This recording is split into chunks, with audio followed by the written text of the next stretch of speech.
أعوذ بالله من الشيطان الرجيم بسم الله الرحمن الرحيم وإلى مدين أخاهم شعيبا قال يا قوم اعبدوا الله ما لكم من إله غيره ولا تنقصوا المكيال والميزان إني أراكم بخير وإني أخاف عليكم عذاب يوم محيط ويا قوم أوفوا المكيال والميزان بالقسط ولا تبخسوا الناس أشياءهم ولا تعثوا في الأرض مفسدين بقية الله خير لكم إن كنتم مؤمنين وما أنا عليكم بحفيظ۔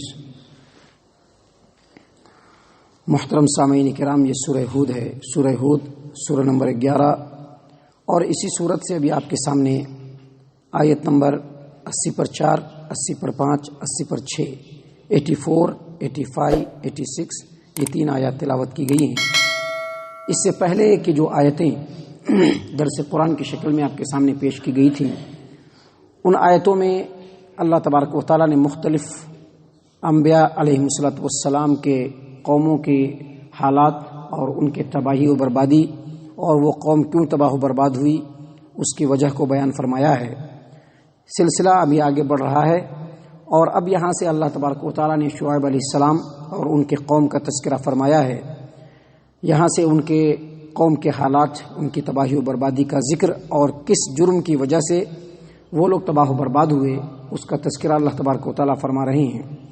سب سے پہلے میں آپ کو بتا دوں کہ شعیب علیہ السلام، ان کا جو مرکز تبلیغ ہے وہ مدین کا جو علاقہ ہے وہ حجاز سے نارتھ ویسٹ کے علاقے میں جو فلسطین کی طرف جاتا ہے، اور فلسطین سے جنوب کی طرف یہ مدین کا علاقہ واقع ہے، اور مصر سے جو قافلہ تجارتی نکلتا ہے جو سمندر کے کنارے ہوتے ہوئے یمن سے ہوتے ہوئے فلسطین تک پہنچتا ہے، اس کے رستے میں یہ مدین کا علاقہ ہے۔ تو یہ جو مدین کا علاقہ ہے، اسی میں شعیب علیہ السلام کو اللہ تبارک و تعالیٰ نے دعوت و تبلیغ کے لیے منتخب فرمایا۔ مدین کے جو لوگ تھے، اس علاقے کے جو لوگ تھے، وہ دراصل ابراہیم علیہ السلام کے ایک فرزند مدایان کی اولاد میں سے ہیں، اور اسی وجہ سے ان کو اہل مدین اور ان کے علاقے کو مدین یا مدیان کہتے ہیں۔ محترم سامعین کرام، چونکہ یہ ابراہیم علیہ السلام کے نسل میں سے یہ قوم ہے، تو ایک عرصے تک اس قوم کے اندر توحید پرستی رہی، لیکن بعد میں دھیرے دھیرے زمانہ جیسے جیسے گزرا، اس قوم کے اندر جہاں عقیدے کی برائی آئی وہیں اخلاق کی بہت زیادہ برائی آ گئی۔ عقیدے کی برائی میں یہی شرک، جو کہ اکثر قوموں کی تباہی و بربادی کا سبب بنا ہے، اس قوم کے اندر بھی آئی، اور شرک کسی بھی قوم کے اندر اسی وقت آتی ہے جب اللہ تبارک و تعالیٰ کی معرفت ختم ہو جاتی ہے۔ اللہ تبارک و تعالیٰ کی معرفت، اللہ تبارک و تعالیٰ کی پہچان، اللہ تبارک و تعالیٰ کا مقام جب کوئی قوم اپنی یاد سے، اپنے دل سے نکال دیتی ہے، تو اس قوم کے اندر شرک و بت پرستی کا جو ہے بدترین مرض قائم ہو جاتا ہے۔ تو یہ عقیدے کی برائی تھی جو اہل مدین کے اندر تھا، اور ان کے اندر اخلاقی برائی یہ تھی کہ کاروبار اور تجارت کے تعلق سے، چونکہ یہ جو قوم تھی وہ 2 رستے کے بالکل سرکل پہ، چوراہے پہ اس کی بستی تھی، جس کی وجہ سے اس قوم کا جو علاقہ تھا وہ تجارتوں کا مرکز بن چکا تھا۔ تو تجارت کے تعلق سے بہت زیادہ برائی ان کے اندر تھی، جھوٹ بول کر کے سامان بیچنا، لوگوں کو کسی طرح سے فراڈ کر دینا، اور ماپ تول میں جب دینا تو کم کر کے دینا، اور جب لینا تو بھرپور انداز میں لینا۔ وہ سارے ہتھ کنڈے، وہ سارے طریقے جس سے کسی کو دیتے وقت ہم مال کو کم کر دیں اور سامنے والے کو پتہ نہ چلے، وہ سارے ہتھ کنڈے ان کو معلوم تھے، اور اسی طرح سے لیتے وقت وہ تمام ہتھ کنڈے کہ جس سے ہم لینے والے سے بھرپور سامان لے لیں اور لوگوں کو پتہ بھی نہ چلے، وہ تمام ہتھ کنڈے وہ لوگ اختیار کرتے تھے۔ اس کے تفصیل میں جانے کی ضرورت نہیں ہے، آج ہمارے سماج و معاشرے کے اندر بھی اس چیز کو ہر آدمی خوب اچھی طریقے سے جانتا ہے۔ محترم سامعین کرام، یہ شعیب علیہ السلام جو ہے، یہ وہی شعیب علیہ السلام ہے جو موسیٰ علیہ السلام کے سسر تھے۔ تقریباً 10 سالوں تک موسیٰ علیہ السلام ان کے زیر تربیت رہے، اور ابراہیم علیہ السلام کے بعد یہ پہلے پیغمبر ہیں جو تقریباً 600 سالوں کے بعد مسیح علیہ السلام کے تقریباً 1500 سال پہلے، یعنی 1500 قبل مسیح، یہ مدین کے اندر نبی بن کر کے مبعوث ہوئے۔ اور چونکہ مدین کے جو لوگ تھے وہ ابراہیم علیہ السلام کے نسل میں سے تھے، اور ان کے اندر توحید پرستی تھی، اور اب وہ شرک کے اندر مبتلا ہو چکے تھے، تو لہٰذا سب سے پہلے شعیب علیہ السلام نے ان کو مخاطب کرتے ہوئے کہا. اللہ تبارک و تعالیٰ فرماتے ہیں وَإِلَىٰ مَدْيَنَ أَخَاهُمْ شُعَيْبًا، ہم نے قوم مدین کی طرف ان کے بھائی شعیب علیہ السلام کو بھیجا. قال، انہوں نے کہا یا قوم اعبدوا اللہ ما لکم من الہ غیرہ، اے میری قوم کے لوگوں اللہ تبارک و تعالیٰ کی عبادت کرو کیونکہ اس کے علاوہ تمہارا کوئی معبود نہیں. دراصل میں آپ کو بتلا دوں کہ شرک ایسی برائی ہے جو اکثر و بیشتر قوموں کے اندر پائی گئی، خاص طور سے وہ قومیں جن کی طرف نبیوں کو مبعوث کیا گیا ان قوموں کے اندر شرک ہر حال میں پائی گئی ہے. اور شرک جو ہے یہ ام الامراض ہے. ام الامراض، جس طرح سے انسان کے جسم کے اندر قبض اگر ہو جائے تو وہ قبض جو مرض ہوتا ہے وہ تمام مرض کی جڑ ہوتی ہے اور قبض سے ہی تمام مرض جو ہے جسم کے اندر پھیلتے ہیں، اسی طرح سے جس قوم کے اندر شرک کی بیماری آ گئی تو وہ قوم ہر حال میں ہر طرح کی اخلاقی اور معاشرتی اور سماجی برائی میں مبتلا ہو جائے گی.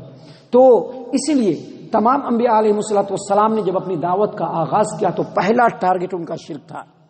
انہوں نے توحید کی دعوت دی اور شرک کی بھرپور تردید کی، اور قوم و معاشرے کے اندر انہوں نے معرفت الہی کے اصول اور ضابطے کو بتلایا تاکہ معرفت الہی کو جاننے کے بعد ان کی قوم شرک سے بچ جائے. شعیب علیہ السلام نے بھی پہلا یہی کام کیا. سب سے پہلے کہا کہ میری قوم کے لوگوں اعبدوا اللہ، اللہ کی عبادت کرو، ما لکم من الہ غیرہ، جس کے علاوہ تمہارا کوئی معبود نہیں. تم جو اللہ تبارک و تعالیٰ کو چھوڑ کر یہاں جو دیوی دیوتاؤں اور بتوں کی پوجا کر رہے ہو اس کی کوئی حیثیت نہیں ہے. یہ اللہ کے مقابلے میں قطعی طور پر معبود نہیں ہو سکتے ہیں. یہ نہ تمہارا کچھ بنا سکتے ہیں نہ تمہارا کچھ بگاڑ سکتے ہیں. ان کے سامنے جھکنا، ان کے اوپر چڑھاوے چڑھانا، ان سے کچھ بھی مانگنا، یہ تم کو کچھ بھی فائدہ نہیں دے گا. ما لکم من الہ غیرہ، اللہ کے علاوہ تمہارا کوئی معبود نہیں. اس کے بعد اللہ تبارک و تعالیٰ نے شعیب علیہ السلام کے طریقہ کار کو بتلاتے ہوئے یہاں پر کہا، پہلے انہوں نے شرک سے لوگوں کو روکا اور اس کے بعد سماج و معاشرے کے اندر جو برائی تھی اس کے اوپر ان کی نظر گئی. اور یہ تمام انبیاء علیہ الصلوۃ والسلام کا طریقہ کار رہا ہے. آپ دیکھیے لوط علیہ السلام کی قوم میں لونڈے بازی تھی جس کو انہوں نے بھرپور انداز میں روکا. موسیٰ علیہ السلام کی قوم، ان کے اوپر فرعون کی قوم نے ظلم و ستم کے پہاڑ ڈھائے، موسیٰ علیہ السلام نے اس سے روکا. اسی طرح سے شعیب علیہ السلام نے اپنے سماج و معاشرے کے اندر پیدا ہونے والی برائی، چونکہ یہ لوگ دو تجارتی سرکل کے اوپر واقع تھے اور ہر اعتبار سے جو بھی تجارتی ہتھ کنڈے لوگوں کو فراڈ کرنے کے لیے، دھوکہ دینے کے لیے، لوگوں کے مال کو مارنے کے لیے جتنے بھی ہتھ کنڈے ہو سکتے تھے وہ تمام ہتھ کنڈے یہ لوگ اختیار کرتے تھے. تو شعیب علیہ السلام نے سب سے پہلے اپنی قوم کے لوگوں کو کہا وَلَا تَنْقُصُوا الْمِكْيَالَ وَالْمِيزَانَ، دیکھو جب تم لوگ ماپتے ہو، تولتے ہو، لوگوں کو سامان بیچتے ہو تو تم دیکھو اس میں کمی مت کرو، کیونکہ میں تم کو بہت اچھا دیکھ رہا ہوں. تم لوگ ماشاءاللہ خوشحال ہو، اللہ تبارک و تعالیٰ کے فضل و کرم سے تم لوگ نواز دیے گئے ہو. انی اراکم بخیر، ہم تم کو بہت اچھا پا رہے ہیں، بہت بہترین پا رہے ہیں، ہر طرح کی جو ہے خوشحالی ہے، آشائش ہے، آرام ہے. لیکن پھر شعیب علیہ السلام نے ان لوگوں کو ڈراتے ہوئے کہا وَإِنِّي أَخَافُ عَلَيْكُمْ عَذَابَ يَوْمٍ مُحِيطٍ، لیکن اگر تم لوگوں نے یہ ہتھ کنڈا، یہ دھندا نہیں چھوڑا تو مجھ کو خوف ہے، مجھ کو ڈر ہے کہ اللہ تبارک و تعالیٰ کا ایسا عذاب ایک دن آئے گا جو تم کو چاروں طرف سے اپنے گھیرے میں لے لے گا. تو محترم سامعین کرام، اس کے بعد مزید انہوں نے اپنی قوم کو تنبیہ کرتے ہوئے کہا وَيَا قَوْمِ أَوْفُوا الْمِكْيَالَ وَالْمِيزَانَ بِالْقِسْطِ، اے میری قوم کے لوگ جب تم لوگ کاروبار کرو، تجارت کرو، کوئی چیز ماپ کر کے دو یا کوئی چیز تول کر کے دو تو دیکھو بھرپور انداز میں انصاف کے ساتھ دو. وَلَا تَبْخَسُوا النَّاسَ أَشْيَاءَهُمْ، اور لوگوں کو مال کم کر کے مت دو. اس کے بعد مزید انہوں نے کہا وَلَا تَعْثُوا فِي الْأَرْضِ مُفْسِدِينَ، اور دیکھو زمین میں فساد پھیلانے والے نہ بنو. یہ تجارتوں کے اندر، کاروبار کے اندر یہ جو ہتھ کنڈے اختیار کیے جاتے ہیں یہ ایسی برائی ہے جس سے فساد پھیلتا ہے. اس سے انسان اپنے اخلاقی اعتبار سے اور عقیدے کے اعتبار سے اور اپنی سوچ کے اعتبار سے ہمیشہ کمزور ہوتا چلا جاتا ہے اور سماج و معاشرے کے اندر بدامنی پھیلاتا ہے. اسی لیے شعیب علیہ السلام نے کہا کہ تم ایسا کر کے اپنے سماج و معاشرے میں فساد پھیلانے والے نہ بنو. اور اس کے بعد مزید کہا بقیت اللہ خیر لکم ان کنتم مومنین وما انا علیکم بحفیظ، اگر تم ایمان والے ہو تو اللہ تبارک و تعالیٰ کی طرف سے جو بچت ملتی ہے وہی تمہارے لیے بہتر ہے. غلط طریقے سے مال کو مت تم بچانے کی کوشش کرو، غلط طریقے سے پیسے کو کمانے کی کوشش مت کرو، دھوکہ دے کے دوسرے ہتھ کنڈوں کو اختیار کر کے دوسروں کے مال کو ہتھیانے کی کوشش نہ کرو. جو اللہ تبارک و تعالیٰ تم کو منافع دے رہا ہے وہی تمہارے لیے بہتر ہے. بقیت اللہ خیر لکم ان کنتم مؤمنین وما انا علیکم بحفیظ. اور یاد رکھو میں تمہارے اوپر نگراں نہیں ہوں، میں تمہارا داروغہ نہیں ہوں، میں تمہارے اوپر مسلط نہیں ہوں. اللہ کے خوف سے ڈر کر کے کرو. میں تم کو دیکھنے نہیں آؤں گا کہ کون بہت زیادہ اٹھا کر کے دے رہا ہے، کون بہت زیادہ جھکا کر کے دے رہا ہے، کون اپنے تجارت میں ایمانداری کو اختیار کر رہا ہے، کون اپنے تجارت میں بددیانتی کو اختیار کر رہا ہے. میں دیکھنے کے لیے نہیں آؤں گا. اللہ تبارک و تعالیٰ سے ڈر کر کے تم یہ کام کرو. اور اس کا دوسرا مطلب یہ ہے کہ میرا کام کہنا تھا میں نے کہہ دیا، باقی آگے تمہاری مرضی، تم کرو یا نہیں کرو، اللہ تبارک و تعالیٰ تم سے دیکھ لے گا. تو محترم سامعین کرام، ان باتوں سے پتہ چلا کہ قوم و معاشرے کے اندر جو برائیاں ہوتی ہیں، ایک داعی کا سب سے پہلا اور سب سے اولین فرض ہے کہ وہ ان برائیوں کی بھی نشاندہی کرے.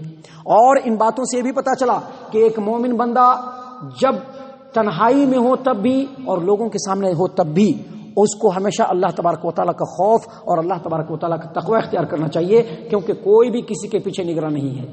اللہ تعالیٰ ہم تمام کو دین کے اعتبار سے خالص بنائے، ہماری نیتوں کے اندر اخلاص اور الہیت پیدا کرے، ہم تمام کو صحیح معنوں میں مومن اور مسلمان بنائے. یہ جو آیات ہمارے سامنے پڑھی جاتی ہیں، اللہ تبارک و تعالیٰ ان کے اوپر ہم تمام کو غور و فکر اور تدبر کرنے کی توفیق عنایت فرمائے، ہم تمام کو صحیح معنوں میں مومن اور مسلمان بنائے، جنت الفردوس میں جگہ عطا فرمائے. اے اللہ ہم تمام کو جہنم سے پناہ دے. اے رب العالمین ہم تمام کو جہنم سے پناہ دے. اے مالک الملک ہم تمام کو جہنم سے پناہ دے. آمین یا رب العالمین. وما علینا الا البلاغ المبین.